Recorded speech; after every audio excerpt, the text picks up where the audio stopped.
नमस्कार दोस्तों, मैं शिवानी। स्वागत है आपका हमारे YouTube चैनल पे। आज का जो हमारा वीडियो है हिंदुस्तान तक से, और इस वीडियो का टॉपिक है Pak media crime as Bangladesh PM Yunus call PM Modi. तो स्टार्ट करते हैं वीडियो एंड मिलते हैं वीडियो के इनमें। बट वीडियो स्टार्ट करने से पहले मेरी आप लोगों से रिक्वेस्ट है कि वीडियो को लाइक और चैनल पे नए हैं तो चैनल को सब्सक्राइब भी कर दिया करें। बेल आइकन जरूर प्रेस करें जिससे हमारे आने वाली जो वीडियो उसकी नोटिफिकेशन आप तक पहुँचे, और वीडियो को लाइक भी कर दिया करें क्योंकि आपके लाइक से, आपके कमेंट से हमें मोटिवेशन मिलता है। तो स्टार्ट करते हैं वीडियो। मोहम्मद यूनुस ने प्रधानमंत्री मोदी को किया फोन। केयर टेकर सरकार चला रहे बांग्लादेश की। बांग्लादेश के मौजूदा हालात पर हुई बात। पीएम मोदी, भारत हमेशा लोकतांत्रिक शांतिपूर्ण बांग्लादेश का समर्थक। प्रधानमंत्री मोदी ने कहा हिंदुओं की सुरक्षा का मोहम्मद यूनुस ने दिया आश्वासन। प्रधानमंत्री मोदी ने कहा बांग्लादेश के नए जो एडवाइजर आए हैं गवर्नमेंट के, मोहम्मद यूनुस, उन्होंने नरेंद्र मोदी को टेलीफोन कर लिया है और ये बड़ी इंपॉर्टेंट कॉल है। इस कॉल का मकसद और मतलब ये है कि बांग्लादेश के नई लीडरशिप जो है वो ये मानती है कि इंडिया का रीजनल जो इन्फ्लुएंस है या इंडिया रीजनल में बड़ा प्लेयर है। बांग्लादेश की न्यू रूलर मोहम्मद यूनुस ने कॉल किया है Indian prime minister Narendra Modi साहब को, और उन्होंने हिंदूज की प्रोटेक्शन की रीअश्योरिटी दी है। देखें, बांग्लादेश के जो हिंदू हैं, देखें प्रोटेस्ट हुआ आपके मुल्क के, आपके स्टूडेंट बाहर निकले, आपके स्टूडेंट ने बड़े एहतजाज किए, तोड़ फोड़ किए, अपने मुल्क को तोड़ना शुरू कर दिया, अपने मुल्क की बिल्डिंगें तोड़नी शुरू कर दी। हिंदुओं ने आपका क्या बिगाड़ा था? मैं हमेशा ये बात पूछना चाहूंगा कि हिंदुओं ने आपका क्या बिगाड़ा था कि आपने हिंदुओं की इबादतगाह को तोड़ना शुरू कर दिया? भाईजान, मेरी किसी मस्जिद को कोई हाथ लगाएगा तो मेरी जान पे बान आएगी कि हमारी मस्जिद के हमारी इबादतगाह है, तो क्या वो हिंदुओं की इबादतगाह नहीं है मंदिर? ठीक है।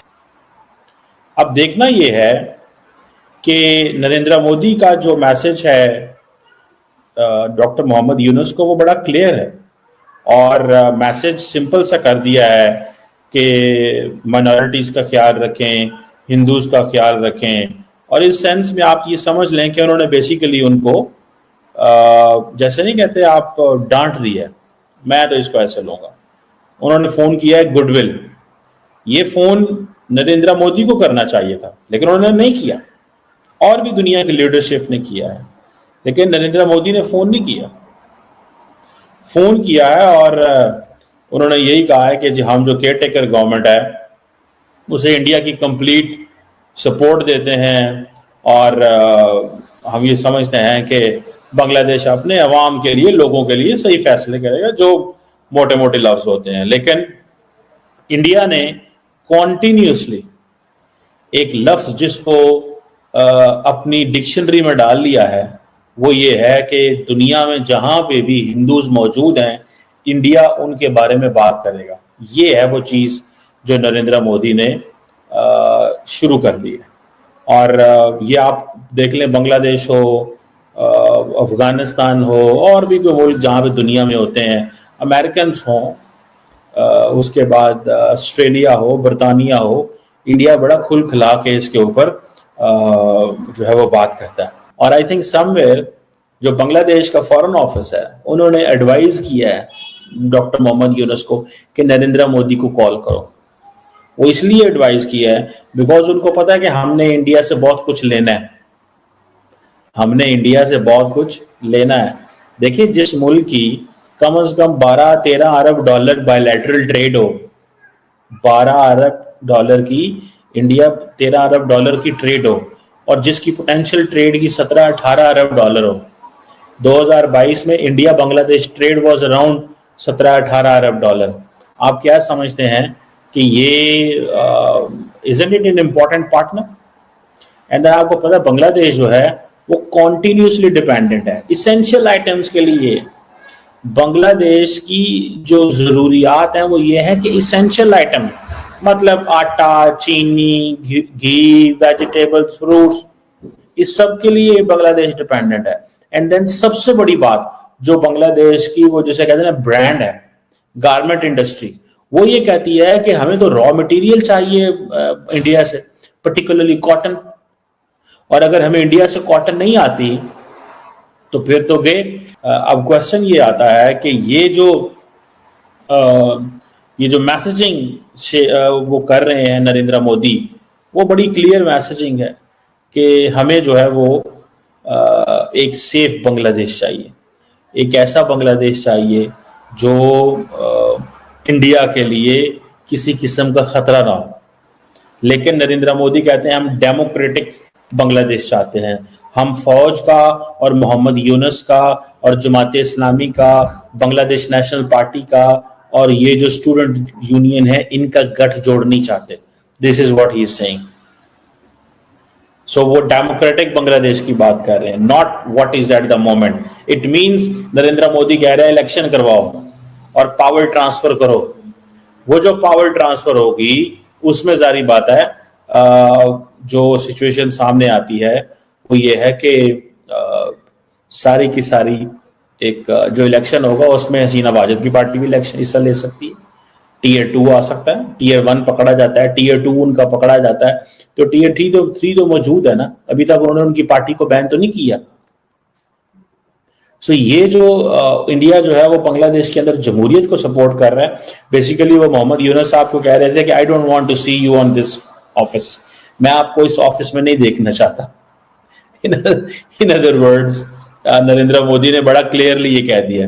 एंड देन इंडिया, आपको पता है, बहुत सारे इंफ्रास्ट्रक्चर प्रोजेक्ट्स अकेले भी शुरू कर रहा है लेकिन जापानीज और बाकी पार्टनर्स के साथ भी। सो इंडिया बेसिकली चाहता था एक ऐसा बांग्लादेश हो जो उनकी मर्जी का हो और एक ऐसा बांग्लादेश हो जो उनके इंटरेस्ट के खिलाफ ना जाता हो। इन अदर वर्ड्स इंडिया एक फ्रेंडली बांग्लादेश चाहता था और इंडिया को इस चीज का डर था कि अगर हसीना वाजिद हटती है तो मौलवी दोबारा पावर में आ सकते हैं, जमाते इस्लामी पावर में आ सकती है। कहा कि भारत से बांग्लादेश दूर नहीं हो सकता, बांग्लादेश भारत से अपने ताल्लुकात खराब करने जो है वो नहीं सह सकता, क्योंकि वो ये अफोर्ड नहीं कर सकता बांग्लादेश। इसकी वजह यह है कि बांग्लादेश की economy integrated to Indian economy है, यानी वो बहुत सारे ऐसे एग्रीमेंट्स वहाँ दोनों कंट्रीज के बीच में हैं जिस पर डिपेंड करता है बांग्लादेश और उसकी इकोनॉमी बहुत स्ट्रांग होती है। यही वजह है कि अगर बांग्लादेश की इकोनॉमी को स्ट्रांग ही रखना है तो चाहे वहां पर कोई भी रूलर आए उसको भारत के साथ अपने रिलेशंस अच्छे रखना होंगे। और मैंने सिर्फ यही नहीं कहा था, ये तो शायद बहुत सारे लोग कह रहे हो, लेकिन अगर आप मेरे पिछले प्रोग्राम्स उठाकर देखें, मैंने ये कहा था कि आप देखेंगे कि बहुत जल्द बांग्लादेश की तरफ से राब्ता किया जाएगा इंडिया के साथ, और वही हुआ।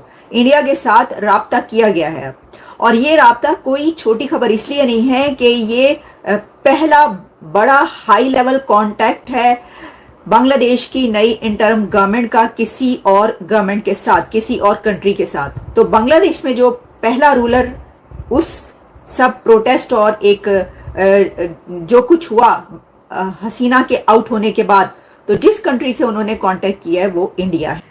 तो फ्रेंड, ये थी आज की वीडियो। इस वक्त हमारी जो नज़रें हैं वो बांग्लादेश में हो रहे हिंदुओं पे जो अत्याचार हो रहा है उस पे हैं, क्योंकि जब गाजा में जो कुछ हुआ उसमें सब ने आवाज़ उठाई, वो चाहे हिंदू, मुस्लिम, सिख, ईसाई, मतलब जो क्रिश्चियन थे, सब ने आवाज़ उठाई कि गाजा में गलत हो रहा है। लेकिन जो बांग्लादेश में हिंदुओं के साथ हो रहा है उसमें हिंदुओं को छोड़कर, यानी हिंदुओं ने आवाज़ उठाई, बाकी मुख्य रूप से किसी ने भी उस तरह से आवाज़ नहीं उठाई। और जो बांग्लादेश के अंतरिम प्रधानमंत्री जो यूनुस हैं, उन्होंने फ़ोन किया प्रधानमंत्री मोदी जी को, नरेंद्र मोदी जी को, क्योंकि बांग्लादेश से अगर भारत अपना हाथ हटा ले तो बांग्लादेश की ऐसी तैसी हो जानी है। तो उन्होंने कहा कि माइनॉरिटी का ध्यान रखा जा रहा है और जो भारत का जो हाथ है बांग्लादेश पर वो ऐसे ही बनाए रखे हैं जैसे कि शेख हसीना के टाइम पे बनाए रखा था भारत ने। और भारत को अपने पड़ोसियों से सबक लेनी चाहिए। भाड़ में जाए ऐसे पड़ोसी, हम अपने पड़ोसियों के लिए सब कुछ कर रहे हैं, बिजली, पानी, फल, हर चीज़ दे रहे हैं, सस्ता कॉटन दे रहे हैं, और बांग्लादेश में हिंदुओं के खिलाफ प्रोटेस्ट हो रहे हैं, बायकॉट इंडिया के नारे लगाए जा रहे हैं। वहाँ पे हमारी हिंदू जो बच्चियाँ हैं, जो औरतें हैं, उनके साथ कितना गलत हुआ। तो मुझे लगता है कि ऐसे लोगों को माफ़ नहीं करना चाहिए। तो अब सरकार क्या करती है ये तो देखा जाएगा। बाकी आपकी क्या ओपिनियन है इस वीडियो पे, हमें कमेंट बॉक्स में ज़रूर शेयर करें। वीडियो को लाइक, चैनल को सब्सक्राइब करें, क्योंकि आपके कमेंट से हमें मोटिवेशन मिलता है और जो कुछ कमियां हो जाती हैं हमारी वीडियोस में वो भी पता चलती हैं। तो मिलते हैं नेक्स्ट रिएक्शन में किसी अच्छे से टॉपिक के साथ। तब तक के लिए थैंक यू।